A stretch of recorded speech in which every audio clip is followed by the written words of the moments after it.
The ancient city is calling. Oh, arise, sons and daughters of the land. The king of the city is marching. Stand up high to the pride of the land. The founding fathers have labored, and our time to serve is now. The glory of the new Edo nation will forever be our pride. Beautiful Edo, glorious Edo, you're the heartbeat of Nigeria. Beautiful Edo, glorious Edo, stars are singing over you. You're the land people dream to be.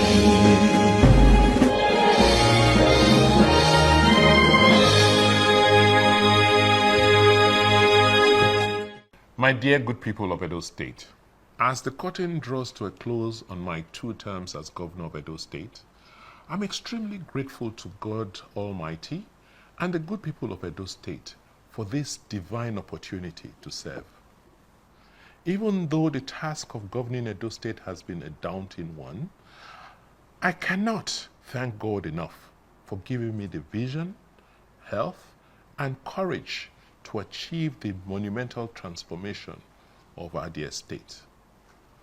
When I assumed office as governor of Edo State in 2016, we were confronted with a choice of either to continue with the old order of administering the state or to undertake a new trajectory to grow and develop our state.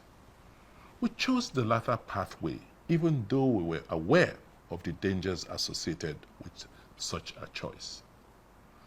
Today, the extent and range of reforms in infrastructure, the economy, building the institutions of state, and service improvement to citizens are proof of the fact that though we took a road less traveled, we have indeed made Edo a leading state in Nigeria.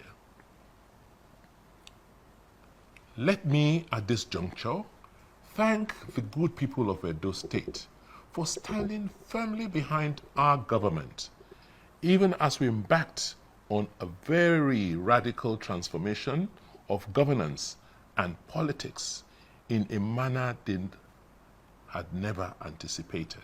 When we came into office in 2016, it was clear that the social, economic, and political structures of Edo State were weak and needed to be fixed. However, it was not until we commenced the process of reform that it became clear that what was required was an entire systems reset. A key priority for us was to rebuild the institutions of state so that we can return Edo to its past glory. To do so, we needed to build strong institutions, not strong men or godfathers. Over the last 8 years, we have undertaken a total overhaul of how government works in Edo. Today, I'm very proud that Edo parades Nigeria's most advanced public service. Our investments in human capital development, the working environment, digitization, and institutional reforms have resulted in a civil service that is nimble, fast, responsive, future-focused, private sector facing, and technologically compliant. We now recruit staff on merit, and our workers are constantly upskilled and are well motivated to deliver best-in-class service to the citizens of Edo State and investors. We invested in building a state-of-the-art secretariat complex and other hubs. We built the John Odigie Public Service Academy and other such institutions that will ensure that the gains made are sustained and our workers are motivated to perform optimally. We ensured that they receive the highest minimum wage in Nigeria. That is before the recent increase across some states. And We provide all other incentives to boost performance. One of our greatest legacies is reclaiming governance and land administration from non-state actors who had in the past undermined the progress and development of our dear state. We dislodged them from land administration and also from revenue collection by deploying technology, and we cut red tape and other corrupt practices. With these steps, law and order was reinstated in Edo, thereby creating the enabling conditions to attract investments and engender growth. In the last 8 years, we have significantly improved infrastructure across the length and breadth of Edo State. We built over 850 kilometers of state roads across all local governments in the state. We now generate almost 1,000 megawatts of electricity daily in the state. And with our new electricity law, we now have an electricity market which will attract more investors. In the area of digital infrastructure, Edo State clearly leads in Nigeria with a network of almost 2,500 kilometers of fiber optic cables across the state. In education, Edo State is now recognized as a pace setter in Africa and ranks with a few other countries in Africa. Over 15,000 teachers have been trained to use technology to teach almost 400,000 children in our public basic school system. Our children in Edo are now able to compete with their peers in Europe and Asia in basic literacy and numeracy, thus positioning them to be globally competitive. This, in my view, is my greatest legacy. These reforms in education are being replicated across other spheres of our educational system, thereby ensuring that we sustain the gains which we have made. We have prioritized technical and vocational education and training, TVET, and have rebuilt our technical schools to train the human capacity in vocational disciplines for the industrialization of Edo. My dear citizens of Edo, I am leaving office fulfilled that we have removed the shame and stigma of human trafficking and irregular migration from our land. And I pray that with the massive improvements which we have made in education and vocational training, our young ones will never again be trolleyed overseas for menial jobs and treated like slaves again. We are very proud of our achievements in healthcare, where we have rebuilt our primary healthcare network using technology, and we have improved the supervision and monitoring of health facilities in our state. We rebuilt the State School of Nursing Sciences and the School for Health Technology to provide the skilled manpower which we require to ensure quality care in our state. The Edo Health Insurance Scheme has the second largest coverage in Nigeria, with over 300,000 subscribers only after 3 years in operation. This has improved access to healthcare.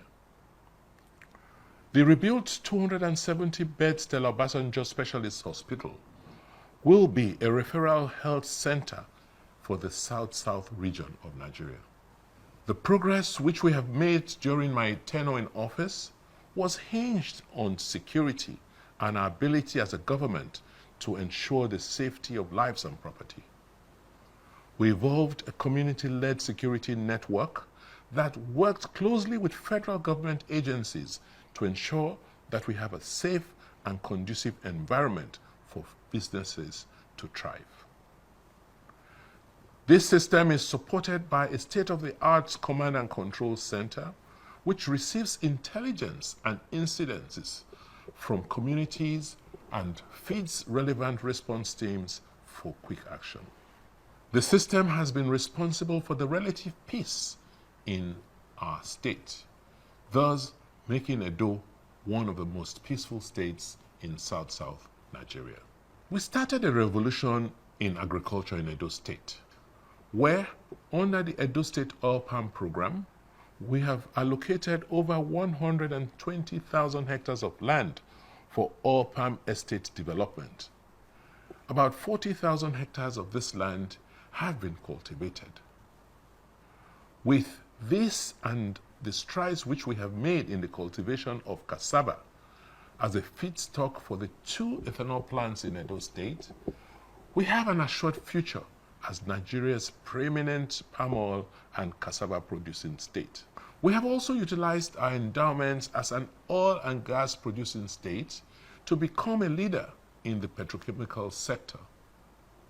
We have attracted 2 modular refineries, including the Edo Refinery and Petrochemical Company, which operates the 6,000 barrels per day refinery, and the DuPont Energy Park, which operates an integrated energy facility, including a 5,000 barrels per day modular refinery. In addition to investments in hydrocarbons, we have also attracted billions of dollars into manufacturing of items like ceramics, tiles, glass, iron and steel, wood, and cement, etc. One of the main reasons why I contested elections in 2016 was my concern for the youth of Edo, who were losing hope and saw traveling out as the only way to hope. I am so glad that we have also invested in making our youths globally competitive by opening up opportunities in technology and the creative sector for them to thrive. We set up Edo Jobs, the Victor Waifu Creative Hub, Edo Tech Park, and Edo Innovates, which has upskilled our youths in technology and the creative sector for global opportunities. We also tackled irregular migration and human trafficking by setting up a strong institutional mechanism to tackle the root causes of this menace, while providing support for the reintegration of over 6,000 returnees. Today, I can confidently say that we have exceeded the 200,000 jobs which I promised when I campaigned in 2016. We have evidence that our efforts to reposition Edo from a civil service state to a state that is propelled by production has been a huge success. Our economy has grown from 10 billion when I took over office to over 25 billion today. Our internally generated revenue, IGR, will peak at 85 billion by December this year. All these are results of the groundwork we did to stimulate economic activities by attracting investments into the various sectors of the state's economy. Across agriculture, energy, manufacturing, real estate, retail, and technology, we have attracted investments that has transformed our state into an oasis of hope. As I leave office, I am leaving behind something which I wasn't fortunate to inherit. And this is a plan which will serve as a compass for the future.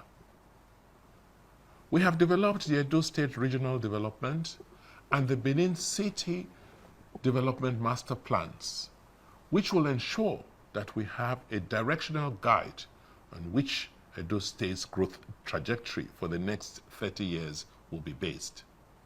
We believe that this compass will ensure the sustenance of the developmental strides which we have recorded in the last 8 years. My dear citizens of Edo State, we have indeed come a long way as a state and have crossed the Rubicon of progress. Our children are assured of a future of opportunities, and our youths can now see hope. As I come to the end of my tenure in office and reflect on the journey these last 8 years, there is sufficient evidence to show the remarkable progress which we have made. By working together with all those who mean well for our state and country, we have demonstrated that it is possible to change the circumstances of our state. Unfortunately, recent events and the conduct of certain elements in our democratic space have shown us that the light which democracy and good governance beams can be dimmed. However, it can only be for a while. I fervently believe that any attempt to foist illegality and injustice on a democratic system cannot endure, because the wish of majority will always prevail. So, my dear people of Edo State, let us be hopeful and stay strong. All these achievements which I have enumerated and the progress we have made in the last 8 years will not have been possible without the support which I received from a wide range of patriotic sons and daughters of Edo State, both at home and in the diaspora. It would not have been possible without the support of our development partners, clerics and our religious leaders who prayed for us ceaselessly. It would not have been possible without the blessings of our traditional rulers, without the support of the various youth and women's groups, market associations, and our political party. I thank all of you.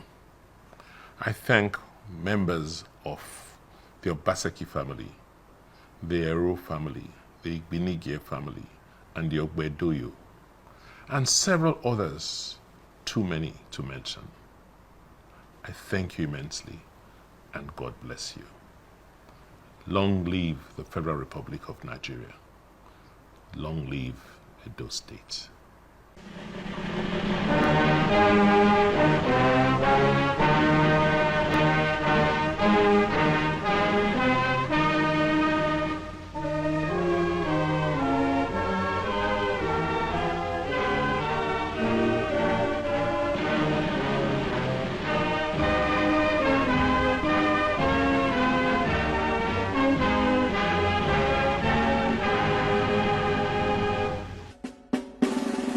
Ancient city is calling.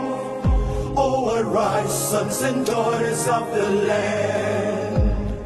The king of the city is marching. Stand up high to the pride of the land. The founding fathers have labored, and our time to serve is now. The glory of the new Edo nation will forever be our pride. Beautiful Edo, glorious Edo, you're the heartbeat of Nigeria. Beautiful Edo, glorious Edo, stars are singing.